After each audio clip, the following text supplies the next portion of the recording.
Hi hello friends, welcome back to my YouTube channel Deepika food recipe. ಇವತ್ತಿನ recipe ಏನಂತ ಹೇಳಿದರೆ ಸಿಂಪಲ್ಲಾಗಿ ಮೂಲಂಗಿ ಮೆಣಸೊಳೆ ಅಂತ ಹೇಳ್ತೀವಿ ನಮ್ಮ ಹಳ್ಳಿ ಸೈಡಲ್ಲಿ, ಅಥವಾ ಮೂಲಂಗಿ ಮೊಸರು ಅಂತ ಹೇಳ್ತೀವಿ. ಅದನ್ನು ಮಾಡೋದು ಹೇಗಂತ ನೋಡೋಣ ಬನ್ನಿ. ಕ್ವಿಕ್ಕಾಗಿ ಮಾಡ್ಬೋದು, ತುಂಬಾ ಟೇಸ್ಟಿಯಾಗಿರುತ್ತೆ. ನಾನಿಲ್ಲಿ 2 ಮೂಲಂಗಿನ ಸಿಪ್ಪೆನ ತೆಗೆದು ಹೆಚ್ಚಿಟ್ಕೊಂಡಿದ್ದೀನಿ, ಸಣ್ಣದಾಗಿ ಹೆಚ್ಕೊಂಡಿದ್ದೀನಿ. ತುಂಬ ದಪ್ಪದಾಗೂ ಹೆಚ್ಕೊಬೇಡಿ, ತುಂಬ ಸಣ್ಣದಾಗೂ ಹೆಚ್ಕೊಬೇಡಿ. ಈ ರೀತಿ ಹೆಚ್ಕೊಂಡ್ರೆ ಸಾಕಾಗುತ್ತೆ. ಈಗ ಹೆಚ್ಕೊಂಡಿರೋ ಮೂಲಂಗಿನ ಚೆನ್ನಾಗಿ ವಾಶ್ ಮಾಡ್ಕೊಂಡು ಒಂದು 2ರಿಂದ 3 ಸರಿ ಒಂದು ಬೌಲ್ಗೆ ಹಾಕೋತಿದ್ದೀನಿ. ಬೌಲ್ಗೆ ಹಾಕ್ಕೊಂಡು ಅದು ಬೇಯೋದಕ್ಕೆ ಎಷ್ಟು ನೀರು ಬೇಕಂತ ನೋಡಿ ನೀರನ್ನು ಹಾಕ್ಕೊಂಡು ಸ್ವಲ್ಪ ಉಪ್ಪನ್ನು ಹಾಕ್ಕೋಬೇಕು. ರುಚಿಗೆ ಎಷ್ಟು ಬೇಕಂತ ನೋಡಿ ಉಪ್ಪನ್ನು ಹಾಕ್ಕೊಂಡು ಅದನ್ನು ಬೇಯೋದಕ್ಕೆ ಇಡಬೇಕು. ಇದನ್ನ ಮೂಲಂಗಿನ ಒಂದು 5 ನಿಮಿಷ ಬೇಯಿಸ್ಕೊಂಡ್ರೆ ಸಾಕಾಗುತ್ತೆ, ಮೀಡಿಯಮ್ ಫ್ಲೇಮಲ್ಲೇ ಇಟ್ಕೊಂಡು. ಇಂಗ್ರೀಡಿಯೆಂಟ್ಸ್ ನಾನಿಲ್ಲಿ ಹಸಿರು ಮೆಣಸಿನ್ಕಾಯಿ, ತೆಂಗಿನಕಾಯಿ, ಶುಂಠಿ, ಬೆಳ್ಳುಳ್ಳಿ, ಈರುಳ್ಳಿ, ಕೊತ್ತಂಬರಿ ಸೊಪ್ಪು ಇಷ್ಟೊಂದು ತೊಗೊಂಡಿದ್ದೀನಿ. ಈಗ ಒಂದು ಮಿಕ್ಸಿ ಜಾರ್ಗೆ 1 ಇಂಚಷ್ಟು ಶುಂಠಿ, ಒಂದು 5ರಿಂದ 6 ಬೆಳ್ಳುಳ್ಳಿ, ಒಂದು 5ರಿಂದ 6 ಹಸಿರು ಮೆಣಸಿನ್ಕಾಯಿನ ತೊಗೊಂಡಿದ್ದೀನಿ. ಇದು ಗ್ರೀನಿಶ್ ಆಗಿರುತ್ತೆ, ಹಾಗಾಗಿ ಖಾರದ ಪುಡಿ ಏನು ಹಾಕಲ್ಲ. ಹಾಗಾಗಿ ಹಸಿರು ಮೆಣಸಿನ್ಕಾಯಿನೇ ಖಾರಕ್ಕೆ ಎಷ್ಟು ಬೇಕು ನೋಡಿ ತೊಗೊಳ್ಳಿ. ಇವಾಗ ನಾನಿಲ್ಲಿ ಒಂದು ಅರ್ಧದಷ್ಟು ಈರುಳ್ಳಿನ ತೊಗೊಂಡಿದ್ದೀನಿ. ಸ್ವಲ್ಪ ಒಗ್ಗರಣೆಗೆ ಹೆಚ್ಚಿಟ್ಕೊಂಡಿದ್ದೀನಿ. ಒಂದು ಈರುಳ್ಳಿನಲ್ಲಿ 3/4 ಭಾಗದಷ್ಟು ರುಬ್ಬೋದಕ್ಕೆ ಹಾಕಿದ್ದೀನಿ. ಸ್ವಲ್ಪ ಕೊತ್ತಂಬರಿ ಸೊಪ್ಪನ್ನ ಹಾಕ್ಕೊಂಡಿದ್ದೀನಿ. ಕೊತ್ತಂಬರಿ ಸ್ವಲ್ಪ ಜಾಸ್ತಿನೇ ಹಾಕ್ಕೊಳ್ಳಿ, ಟೇಸ್ಟ್ ಚೆನ್ನಾಗಿರುತ್ತೆ. ಇವಾಗ ನಾನು ಹಸಿ ತೆಂಗಿನಕಾಯಿನ ಒಂದು ಹಿಡಿಯೋಷ್ಟು ತೊಗೊಂಡಿದ್ದೀನಿ. ತೆಂಗಿನಕಾಯಿ ಫ್ರೆಶ್ ಆಗಿನೇ ತೊಗೊಳ್ಳಿ, ಕೊಬ್ಬರಿ ಎಲ್ಲ ತೊಗೋಬೇಡಿ, ಟೇಸ್ಟ್ ಚೆನ್ನಾಗಿರಲ್ಲ. ಇದಕ್ಕೆ ಸ್ವಲ್ಪ ಈಗ ಅರಿಶಿನ ಪುಡಿನ ಹಾಕ್ಕೊಂಡಿದ್ದೀನಿ. 1 ಟೇಬಲ್ ಸ್ಪೂನಷ್ಟು ಜೀರಿಗೆನ ಹಾಕ್ಕೊಂಡಿದ್ದೀನಿ. ಜೀರಿಗೆ ಹಾಕೋದ್ರಿಂದ ಸ್ಮೆಲ್ ಕೂಡ ತುಂಬ ಚೆನ್ನಾಗಿರುತ್ತೆ, ಫ್ಲೇವರ್ ಕೂಡ ತುಂಬಾ ಟೇಸ್ಟಿಯಾಗಿ ಬರುತ್ತೆ. ನಾನಿಲ್ಲಿ 1.5 ಟೇಬಲ್ ಸ್ಪೂನಷ್ಟು ಜೀರಿಗೆನ ಹಾಕ್ಕೊಂಡಿದ್ದೀನಿ. ನೀವು ಎಷ್ಟು ಕ್ವಾಂಟಿಟಿ ಮಾಡ್ತೀರಾ ನೋಡಿ ಹಾಕ್ಕೊಳ್ಳಿ. ಈಗ ಅದಕ್ಕೆ ಸ್ವಲ್ಪ ನೀರನ್ನ ಹಾಕ್ಕೊಂಡು ನೈಸಾಗಿ ರುಬ್ಕೋಬೇಕು. ತರಿಯಾಗೆಲ್ಲ ರುಬ್ಕೋಬಾರ್ದು, ಪೇಸ್ಟ್ ಆಗಿರ್ಬೇಕು, ಆ ರೀತಿ ರುಬ್ಕೋಬೇಕು. ಈಗ ಮಸಾಲೆನ ರುಬ್ಬೋ ಅಷ್ಟರೊಳಗಡೆ ಮೂಲಂಗಿ ಕೂಡ ಬೆಂದಿತ್ತು ನೋಡಿ. ಇವಾಗ ತೋರಿಸ್ತೀನಿ ಯಾವ ರೀತಿ ಬೆಂದಿದೆ ಅಂತ. ಇಷ್ಟು ಬೆಂದರೆ ಸಾಕಾಗುತ್ತೆ, ತುಂಬ ಕಲಸೋಗೋ ಥರ ಬೆಂದರೆ ಅದು ಚೆನ್ನಾಗಿರಲ್ಲ. ಇವಾಗ ಅದನ್ನು ಮೂಲಂಗಿನ ಸೈಡಿಗೆ ಎತ್ತಿಟ್ಕೊಂಡು ನಾನು ಇವಾಗ ಸಾಂಬಾರಿಗೆ ಒಗ್ಗರಣೆ ಮಾಡ್ಕೊತಿದ್ದೀನಿ. ಒಂದು ಬೌಲ್ನ ಇಟ್ಕೊಂಡು ಅದಕ್ಕೆ ಎಣ್ಣೆನ ಹಾಕ್ಕೊಂಡಿದ್ದೀನಿ ನೋಡಿ. ಈ ರೀತಿ ಬೆಂದರೆ ಸಾಕಾಗುತ್ತೆ, ತುಂಬ ಕಲಸಿರೋ ಆಗಿರಲ್ಲ. ಎಣ್ಣೆ ಬಿಸಿ ಆದಮೇಲೆ ಅದಕ್ಕೆ ಸಾಸಿವೆನ ಹಾಕ್ಕೊಂಡಿದ್ದೀನಿ. ಸಾಸಿವೆನ ಹಾಕ್ಕೊಂಡು ಸಾಸಿವೆ ಚಟಪಟ ಅನ್ನೋವರೆಗೂ ಸಿಡಿಸ್ಕೋಬೇಕು.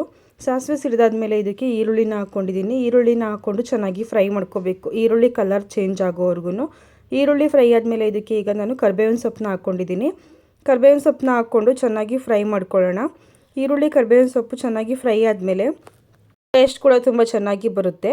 ಇವಾಗ ಇದಕ್ಕೇನೆ ನಾನು ರುಬ್ಬಿರೋ ಅಂಥ ಮಸಾಲೆನ ಹಾಕ್ಕೋತಿದ್ದೀನಿ. ಮಸಾಲೆನ ಹಾಕ್ಕೊಂಡು ಎಣ್ಣೆನಲ್ಲೇ ಚೆನ್ನಾಗಿ ಫ್ರೈ ಮಾಡ್ಕೋಬೇಕು. ನೀರು ಹಾಕೋದಕ್ಕಿಂತ ಮುಂಚೆ ಎಣ್ಣೆಯಲ್ಲಿ ಫ್ರೈ ಮಾಡ್ಕೊಳ್ಳೋಣ.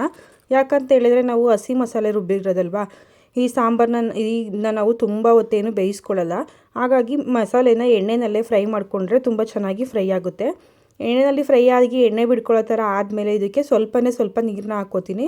ನೀವು ಎಷ್ಟು ಜನ ಇರ್ತೀರ ನೋಡಿ ಆ ಕ್ವಾಂಟಿಟಿಗೆ ನೀರನ್ನು ಹಾಕ್ಕೊಳ್ಳಿ. ತುಂಬ ನೀರು ಥರ ಮಾಡ್ಕೋಬಾರ್ದು, ಅದಕ್ಕೆ ಮಾಡಿಕೊಂಡ್ರೆ ಸಾಕಾಗುತ್ತೆ. ತುಂಬ ಗಟ್ಟಿಯಾಗೂ ಮಾಡ್ಕೋಬೇಡಿ, ಇದು ತಣ್ಣಗಾದ್ಮೇಲೆ ಫುಲ್ ಗಟ್ಟಿ ಬಂದುಬಿಡುತ್ತೆ.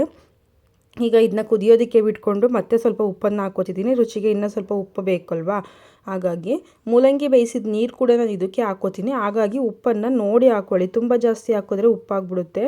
ಈಗ ನಾನು ಅದನ್ನು ಕುದಿಯೋದಕ್ಕೆ ಅಂತ ಬಿಡ್ತೀನಿ.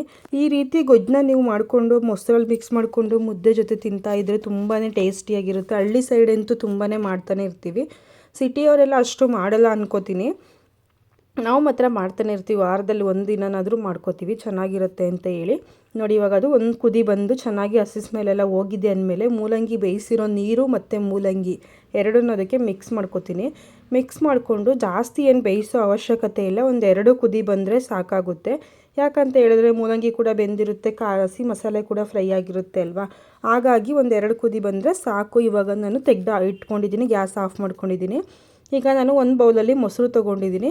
ಮೊಸರನ್ನೇ ತೊಗೋಬೇಕು, ಗಟ್ಟಿ ಮೊಸರನ್ನೇ. ಮಜ್ಜಿಗೆ ಎಲ್ಲ ಹಾಕ್ಕೊಂಡ್ರೆ ಅಷ್ಟು ಟೇಸ್ಟ್ ಚೆನ್ನಾಗಿರಲ್ಲ, ಹಾಗಾಗಿ ಗಟ್ಟಿ ಮೊಸರನ್ನೇ ತೊಗೊಳ್ಳಿ. ಮೊಸರನ್ನ ಒಂದು ಬೌಲಲ್ಲಿ ನೀವು ಎಷ್ಟು ಜನ ಇರ್ತೀರ ಅಷ್ಟು ಜನಕ್ಕೆ ಎಷ್ಟು ಬೇಕಂತ ನೋಡಿ ಮಾಡ್ಕೊಳ್ಳಿ. ಇದನ್ನು ಮೊಸರು ಮಿಕ್ಸ್ ಮಾಡಿದ್ದು ಇಡೋದಕ್ಕೆ ಆಗಲ್ಲ, ನೀವು ಗೊಜ್ಜನ್ನು ಹಾಗೆ ಇಟ್ಕೊಂಡು ಮೊಸರಿಗೆ ಮಿಕ್ಸ್ ಮಾಡ್ಕೊಂಡು ತಿನ್ಬೋದು. ಮೊಸರು ಮಿಕ್ಸ್ ಮಾಡಿದ್ಮೇಲೆ ಇಟ್ಟಿದ್ರೆ ಅದು ಚೆನ್ನಾಗಿರಲ್ಲ, ಹುಳಿ ಬಂದಿರುತ್ತೆ. ಹಾಗಾಗಿ ನಿಮಗೆ ಆ ಟೈಮ್ಗೆ ಎಷ್ಟು ಬೇಕೋ ಅಷ್ಟಷ್ಟನ್ನೇ ಸ್ವಲ್ಪನೇ ಮಿಕ್ಸ್ ಮಾಡಿಕೊಂಡು ತಿನ್ಬೋದು, ಚೆನ್ನಾಗಿರುತ್ತೆ, ತುಂಬಾ ಟೇಸ್ಟಿಯಾಗಿರುತ್ತೆ. ಗೊಜ್ಜು ಸ್ವಲ್ಪ ಉಪ್ಪಾಗಿರೋ ಥರನೇ ಮಾಡ್ಕೊಳ್ಳಿ, ಮೊಸರು ಹಾಕಿದ ಮೇಲೆ ಅದು ಕರೆಕ್ಟ್ ಆಗಿಬಿಡುತ್ತೆ. ಇದನ್ನು ನೀವು ಒಂದು ವಾರದವರೆಗೂ ಫ್ರಿಜ್ಜಲ್ಲಿ ಬೇಕಾದರೆ ಸ್ಟೋರ್ ಮಾಡಿಕೊಂಡು ಕೂಡ ತಿನ್ಬೋದು, ತುಂಬಾ ಟೇಸ್ಟಿಯಾಗಿರುತ್ತೆ. ಇದು ಮುದ್ದೆಗಂತೂ ತುಂಬಾ ಚೆನ್ನಾಗಿರುತ್ತೆ. ಅದನ್ನು ನಾನು ಇವತ್ತು ಇದನ್ನು ಅನ್ನದ ಜೊತೆ ತೊಗೊಂಡಿದ್ದೀನಿ. ನಾನಿವಾಗ ಅನ್ನ ಮತ್ತು ಮೆಣಸೊಳೆನ ಹಾಕ್ಕೊಂಡು ತಿಂತಿದ್ದೀನಿ, ತುಂಬಾ ಟೇಸ್ಟಿಯಾಗಿರುತ್ತೆ. ಈ ರೆಸಿಪಿ ನಿಮಗೆ ಇಷ್ಟ ಆಗಿದ್ದರೆ ನೀವು ಒಂದು ಸರಿ ಟ್ರೈ ಮಾಡಿ, ತುಂಬಾ ಇಷ್ಟ ಆಗುತ್ತೆ. ನಿಮ್ಮ ಮನೆಯವ್ರಿಗೆ ಕೂಡ ತುಂಬ ಇಷ್ಟಪಟ್ಟು ತಿಂತಾರೆ.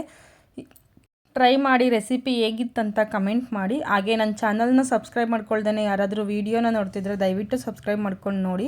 ನಾನು ಹಾಕೋ ವೀಡಿಯೋ ನೋಟಿಫಿಕೇಷನ್ ನಿಮಗೆ ಬರುತ್ತೆ.